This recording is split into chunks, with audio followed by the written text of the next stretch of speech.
I would say, I remember the saying in the 90s was to say there is an option for any risk. And today there is an ETF for any risk. So it basically, whatever you want to hedge, there is some fund that represents that risk. And that fund is very automatic. So we have, well, technically the difference between an active and a passive strategy is an active is a passive strategy. You buy some shares or some whatever assets and then you sit on it. You don't change your positions, which is the case of cap-weighted indices. Active strategies mean that you act according. So there is a difference in the legal definition because the SEC considers that the definition of passive is that it's purely automatic without human intervention, so without any discretionary decision. And that's a problem because we will see that if you let all sorts of purely automatic trading strategies, then there was something very famous that occurred, not in here, there was, okay. There was something that occurred in 1987. In 1987 was still today the biggest one-day drop of the market. So you take whatever index, the S&P, the Dow, etc. With the S&P, I think, fell by more than 22%. And that represents more than 20 standard deviations. So what happened? It was the fact that people decided to implement what they call portfolio insurance.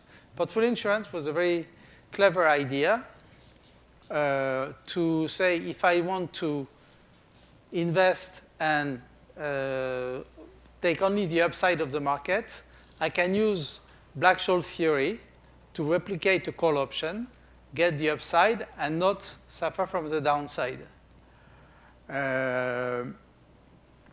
So what does that mean in practice?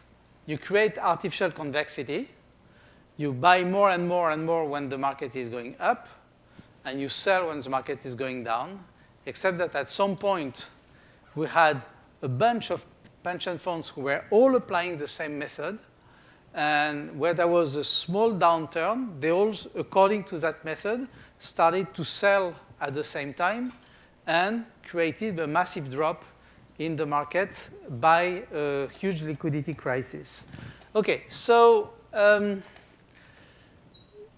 when you want to understand these kind of things, the impact of dynamic strategies, we are precisely where, but I like that Marcelo was mentioning, I was doing dynamical systems here before doing finance, and that's why I love this place. Because precisely the thing that shocked me at first when I started doing finance, coming from dynamical systems, is that the number one axiom of all the arbitrage theory is that randomness comes as an external source. When you understand, when you have the idea of all the dynamics, randomness is not an external source. Randomness is part of the dynamic itself. And the crisis, you can see it if you look at what we call a random dynamical system. That is something where you have in the evolution of systems some source of randomness, some source of dynamics. That means what is dynamics? Simply the fact that the next move depends on the previous move. And the dynamics of the market is essentially the source of all the fat tails, all the extreme events are essentially dynamic effects. Crisis, it's a moment where the dynamics is overcoming the randomness. When you have things are random, basically they are quiet. An extreme move, yeah, a black swan, is the exact opposite of a random effect. It's just simply the realization of some dynamics that suddenly starts taking place. So I essentially divided here the two major kinds of dynamic instabilities on markets. And I would say one is due, like in globally speaking, markets are still divided between equities and bonds.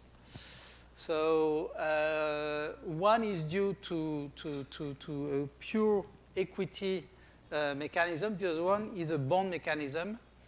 And we've seen the case recently, very stringently in two cases. So a crisis a crisis due to the equity is typically a speculative bubble. When people start liking an asset, then they buy it, they overprice the asset, and at some point it becomes a musical chair game, and then suddenly they realize, and then everybody wants to sell. So I took the example here of what is it? The healthcare sector in 2014. It was very significant. And there was also, again, a dynamic effect of strategies. So basically, what is a strategy? This is an algorithm that is applied, whether by computers or by humans. Humans also apply algorithms. In that case, it was specifically Black-Litterman. Black-Litterman was supposed to improve on Markowitz and look at the implied distribution of sectors of the sector with respect to where the market is going. So basically, when some of the sectors in the market are trending up, that means that in fact this implicitly this market is having a trend. Is basically it's reproducing the observed past move of the market, and it pushes people to invest in the trending sectors. What does that mean? You're exactly creating a speculative bubble, something which by chance starts going up with respect to other sectors, will attract capital, and therefore will go up even further, etc. So this is exactly what happened to the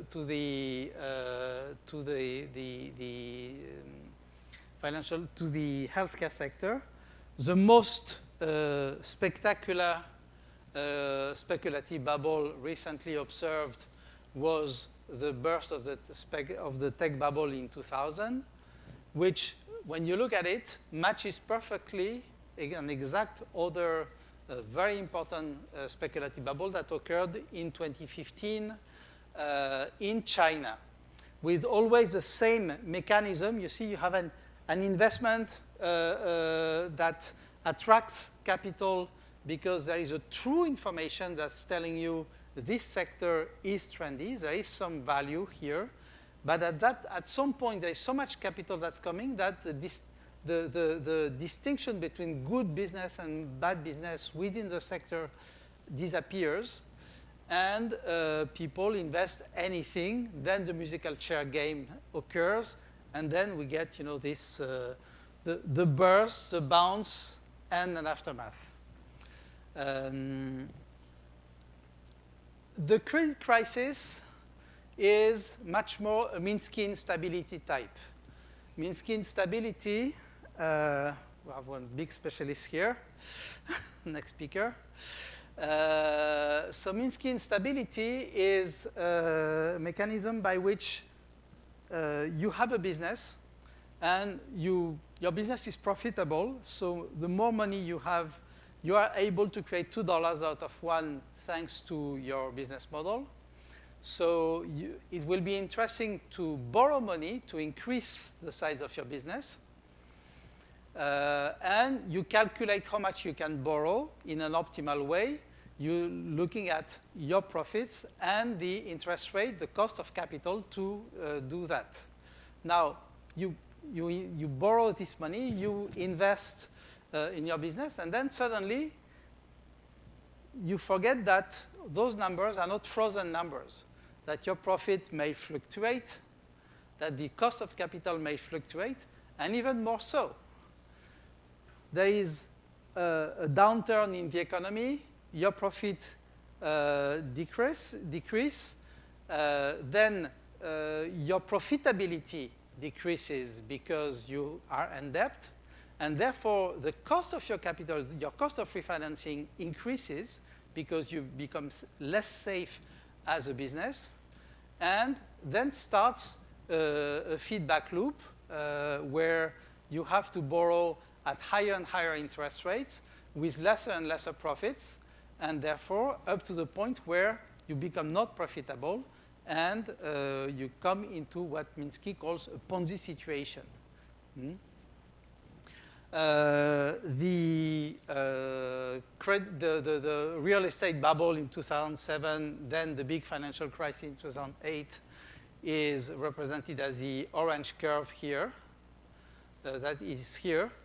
And again, it matches in shape the Russian crisis in '98 by exactly 10 years, with a little detail that there is a leverage effect where in the previous slide it was just 1 for 1.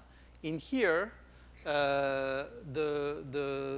every percent on the Western markets would be matched by 2.5% on the Russian market. So you have a log scale with a ratio 2.5. So three even.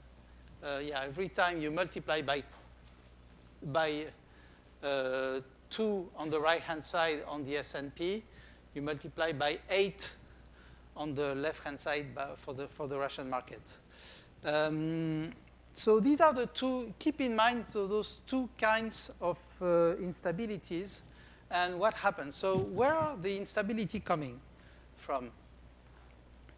I give you here a fund or an index that up to 2008, up to the spring, was pretty looking nice as an investment, and of course, in 2008, got a loss that was way bigger than whatever could have been expected from the statistics of the previous returns. So the question is, was it possible to anticipate that? I'm not to predict, I'm simply, as a risk manager, to say that such a move was possible. I'm not saying that it will occur, I'm just saying that it was in the range of possibilities. In the sense of not at 0.0001% chance, but at a significant probability. So how could we see that? Now, first of all, let me point out that this is not a small thing. This is the whole hedge fund industry. This is the index of fund of hedge fund, which at that time was representing probably 3/4 of the investment in the hedge fund, so that's more than 2 trillion. So can we see? Let me show you what happened. This is the first effect. So if I plot month per month the return of this index on the left scale versus the S&P on the X scale, what do I see? I see that something that on the upside, on that part, all the hedge funds are producing very nice alpha with 0 beta. If I make I just take, I make a cut along that line, and I make a regression on the right-hand side, I will see simply a horizontal line with alpha and no beta. That's exactly what people ask from a hedge fund. Now, what happens when it goes south? Well, as you can see, you start seeing a very strong correlation on the left-hand side, especially after a certain level of loss. The older funds, when they start losing more than 5%, they are extremely correlated to the equity market. So this concavity that we observe here is what we can call fragility in using Taleb's language. This is precisely the source of instability. So remember I was telling you about portfolio insurance. Portfolio insurance is something that's supposed to create convexity. But then, due to liquidity effect, it creates a concavity, which is a phenomenon that you see here.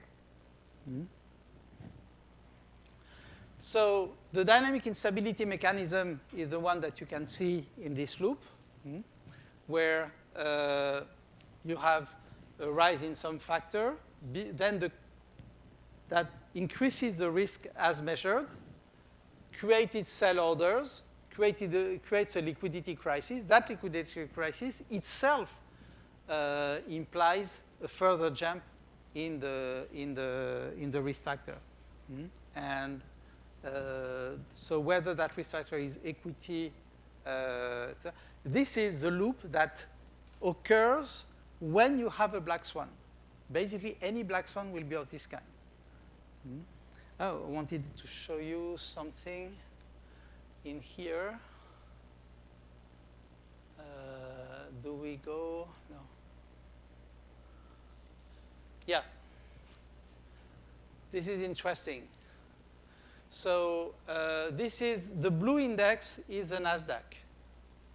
It went to 5,000, dropped down to 1,300.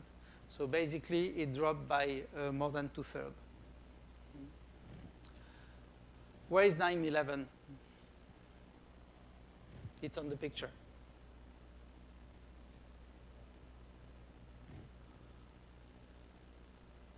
That little drop here. Just to show you the difference between an external effect and an internal effect. You see, the drop of the speculative bubble is an internal dynamic effect of the market. It's endogenous. There is not a single event that is external to markets that you can imagine that is bigger than 9/11. Even Fukushima, etc., Kobe, whatever, was not as big. When the heart of Wall Street was kicked, that during a week, the whole financial markets in the world were completely closed, etc. Not a single event could be imagined bigger than that. And that event is invisible in the wave that falls from the upper speculative bubble. Just to show you the relation between internal effect and external effects. Okay, at variance, take another hedge fund index, which is a CTA index. So CTAs are, they're also called managed futures, commodity trading advisors. They have a systematic way of investment, which is actually not very far away from portfolio insurance. They are simply trend followers. Their role is to answer on the commodity markets, essentially, to hedge people who trade commodities so that they keep the upside and they hedge them on the downside. So essentially, they create convexity.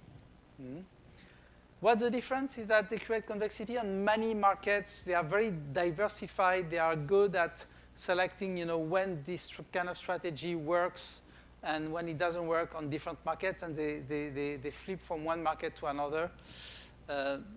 So you see that they went through crisis without losing money. There is a flat after the crisis. There is a rise and a flat, a rise and a flat, but they don't drop like the other one. Now, let's see how they behave. Well, this is this index against, again, on monthly return versus the price of gold versus the price of oil, and you see systematically this convex effect. So they may lose money. Actually, they have a certain volatility. They may lose money when things are hesitating, but when the market is trendy, they make money.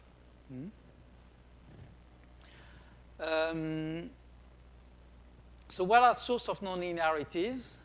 Well, the number one source is not having nonlinear assets. The number one source is a dynamic effect, is liquidity crisis. The second thing is dynamic trading, as we saw for CTAs. And the third source is the nonlinearity in the asset that one holds in the portfolio. Now, who are the most nonlinear, the most traded nonlinear assets? Who said option? No, it's bonds. Bonds are a market that is 10 times the market of options, and they are, again, structurally nonlinear, precisely because of the Minsky effect. Basically, if I borrow money from you, you have sold me a put on my own business. I own, as soon as I borrow money, I own an option, because basically, if I borrow 100, even if I make a billion out of that 100, I will give you back 100. But if my business goes south and my whole worth is 50, you will get only 50 out of that 100. So basically, you will get the mean of whatever is a nominal value and the total wealth of the borrower. So that's to string out, to stress out the importance of liquidity gaps. Now, going back to ETFs and dynamic ETFs, I would separate them. So everybody has heard, the new trend is calling them smart beta. It was a language invented by BlackRock, if I remember. That's been followed by our friends from EDEC, with their scientific beta, etc. So the idea is to have those, in the legal sense of the SEC, passive strategy, but in fact, active strategies, where the exposure is determined by an algorithm. The typical algorithm that you see are volatility targets or CPPI. CPPI is exactly this portfolio insurance type of strategy. Whereas the dummy beta, I would call it the one that is, you don't think, it's constant beta is the truly passive strategies like the SPY. The SPY is a major fund that replicates the S&P. And now I would go one step further and look at dummy gamma and smart gamma.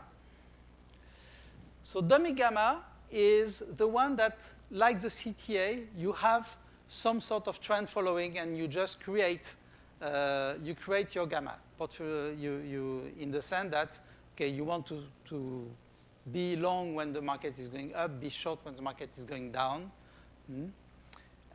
So you create gamma, and then you are exposed to those, you are potentially exposed to those liquidity gaps. And ideally, you would like to go on the side of the smart gamma. Smart gamma is precisely when you anticipate those dynamics and try to get something which, in the end, will happen to be to have a higher beta when the market is trending, is going up, and to get out of the market before the market drops.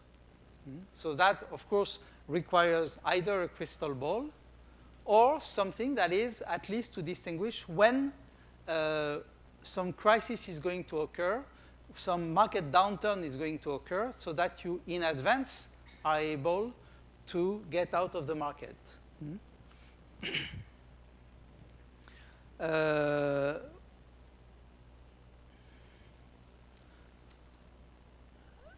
Optimization. Optimization is structurally fragile.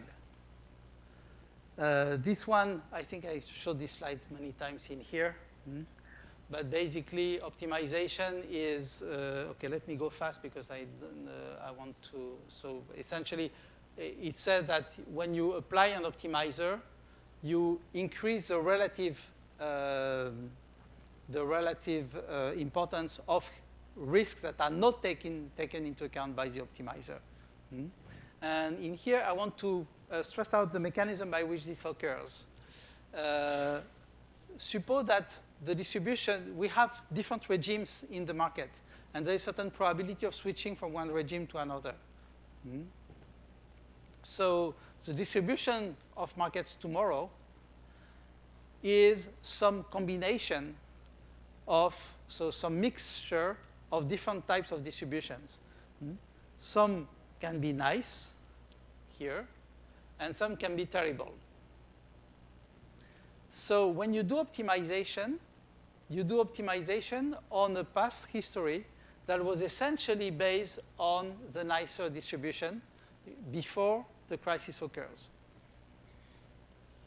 So you will reduce your risk according to distribution P1.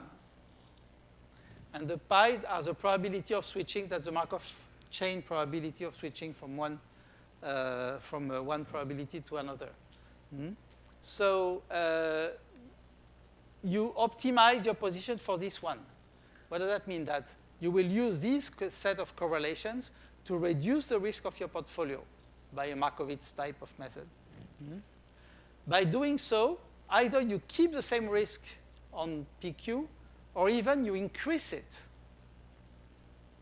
So what have you done in the end? You get a portfolio that in the 90% cases where things are going okay, you have significantly reduced your risk. And the 1, 5, or 10% cases where things go wrong, you keep or increase your risk. In fact, you have increased the ratio between the extreme situation and the normal situation. That is, you have created a very, very fat-tailed portfolio. So in some sense, so just to show you that when you apply an optimizer, in fact, you increase the effect of those extreme events. Therefore, you'd better, in your optimization process, include at first the existence of those extreme events. So you cannot optimize only due to the observed past, etc. You have to include the possibility of different events. So I've shown what is how you works a hidden Markov model like this, where you have the possibility of evolving within each market, and then a transition probability from one regime to another regime. Now, what's the difficulty here? This is very easy to simulate. Therefore, if it's easy to simulate, it's also easy to optimize using these simulations. So one should do a Markowitz that uses these simulations. But what is the obstacle? The obstacle is calibration. The obstacle is difficult. If I give you a history of markets, it's very difficult to guess what are those probabilities, what are the actual regimes, etc. Let me give you a picture to give you how it is. You are watching a crossroad, and you look at the flow of cars, and you're making statistics on flows of cars. And you have different regimes. Light is green, light is yellow, light is red. Well, it's very easy to distinguish green and red. Well, when it's green on one side, you see the cars flowing. When it's red, you see the cars stopped. So statistically, it's pretty easy to select. Now, if you want to see the transition probability, What's the probability of transitioning from green to red? No. You have to go through yellow. What's the transition probability from yellow to red? Very high. What's the distinguish? So we need to distinguish between green and yellow. Now, how do you distinguish? That is hard. Because basically, green, you see the cars flowing. Yellow, you see the cars flowing. And the distinction is very, very subtle. Maybe you see people slowing down or even accelerating. So you see some slight increase in the standard deviation of speeds of cars. But this is a problem we have in here. If you want to distinguish those regimes that are likely to flip to a crisis regime, the distinction between a regime that is followed, a calm that is followed by calm and calm that is followed by tempest is very, very subtle. And that's a distinction. So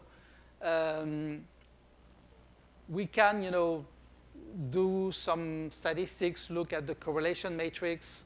I have a sense that, when you have increased correlations, you are more unstable. Why so, actually? Because for the same level of volatility, when you have increased correlation, you have increased eigenvalues, meaning you have, in dynamical language, increased Lyapunov exponents.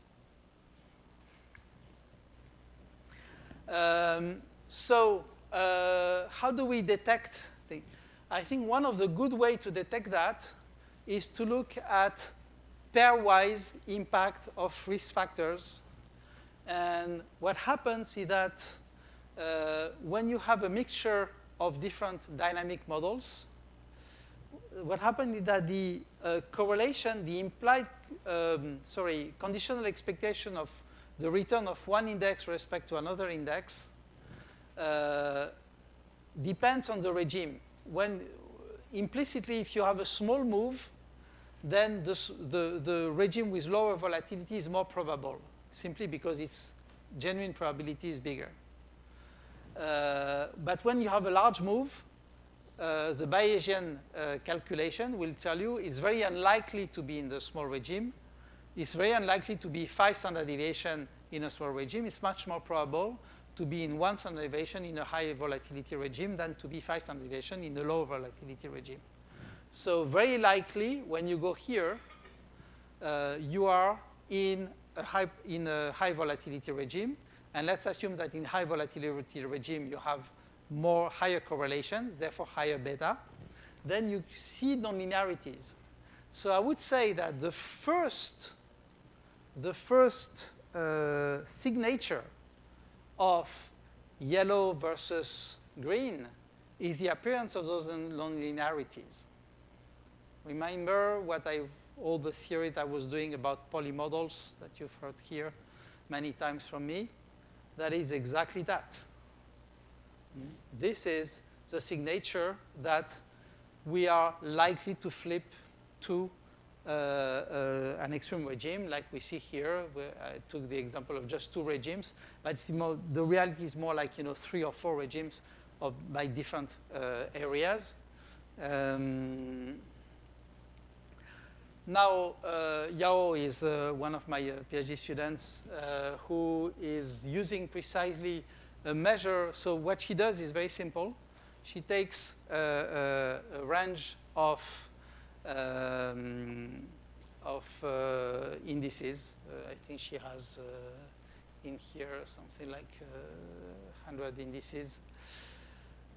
And she calibrates all the pairwise behaviors of those indices with respect to one another, and look at the H2 Sobolev norm of whatever she has calibrated as a monthly return of one regime with respect to the other regime over a few years period. And out of that, look at the level of nonlinearity, and uses that as a crisis indicator. Just to show you, so this is a crisis indicator that she derives from this measure. And by simply applying a put strategy, that is, by protecting, paying for a put when a crisis is deemed likely versus staying naked when the crisis is considered as unlikely, you get, something that beats the market and has a very good downside protection. Another indicator was done by another of my students, also based on this poly model, where he measures basically how two factors match here. So the p-value of the dependence of one factor versus another, and simply adds up the score, what he calls the score, that is minus log of the p-value of pairwise factors within the matrix. So the higher the indicator here, it means simply that you have much more dependency between the factors. It's a bit more subtle than a simple measure of correlation or F-test. You could compare it to some Kullback-Leibler measure between the two indices. Again, same thing. So you see, what happened in the zoom on the behavior of the index in February. It was very high, while the market was going up like crazy in December and January 18. That was, following 3 years of constant rally with very low volatility. And his indicator was very up. Then the crisis occurred, the indicator dropped. Then it came again, and the indicator about 2 weeks before the September crisis, went up again, etc. So this I pass on. This is, suggestion of how you optimize in a multi-regime context. And I think I'm done.